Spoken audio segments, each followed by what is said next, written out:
Well, howdy there, Internet people. It's Bo again. So, today we are going to talk about Georgia and their push to restrict voting and what might be a game changer for it. If you don't know, the Republican Party all over the country is trying to place restrictions on voting locations, times, how you can vote, who can vote, a bunch of stuff. This is happening in Georgia, and they are relying heavily on the totally baseless accusations made by the Trump campaign after they lost. Texas just spent 22,000 hours under Attorney General Paxton looking for this myth out there. After 22,000 hours, they found 16, count them, 16 voter registrations that had false addresses. Texas has 17 million registered voters. It is literally less than 1 in a million. Georgia has 7.6 million voters. Maybe we could end this all right now if Democrats offered to spot Republicans 8 votes in each election. Just start them off 8 votes ahead. Make up for any possibility of it. Now, in what might be a game changer, Coca-Cola and Home Depot have come out against these new regulations, these new laws, these new restrictions. A company saying something like that normally doesn't mean much. However, the massive company that is Coca-Cola is headquartered in Atlanta. They have a lot of sway. Not just do they have sway because they're a giant business in the state, they also have sway through the Coca-Cola Political Action Committee. They give away a lot of money.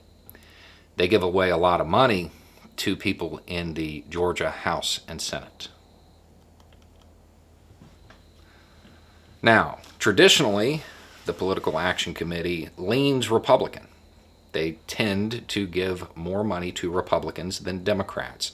Since the turn of the century, there have been 2 cycles in which they gave more money to Democrats. That was in 2008 and 2020. You can find this information on opensecrets.org.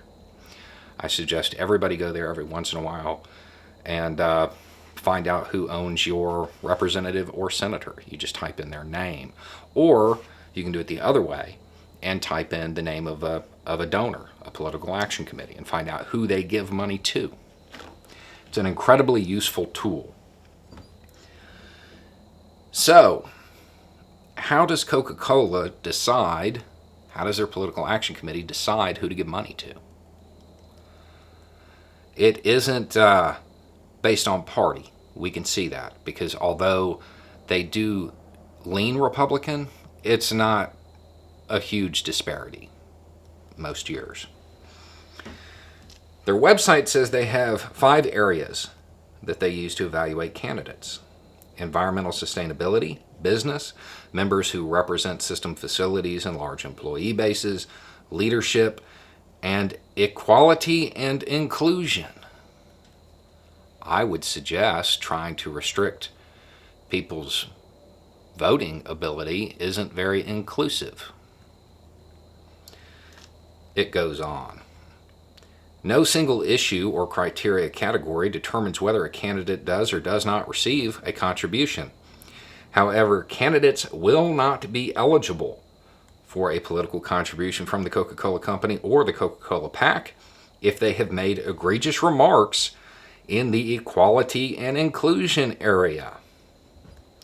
Areas that comprise equality and inclusion include, but are not limited to, the following: social justice, racial and gender equality. There's a whole bunch more, but we can stop there because that's what it's about, right?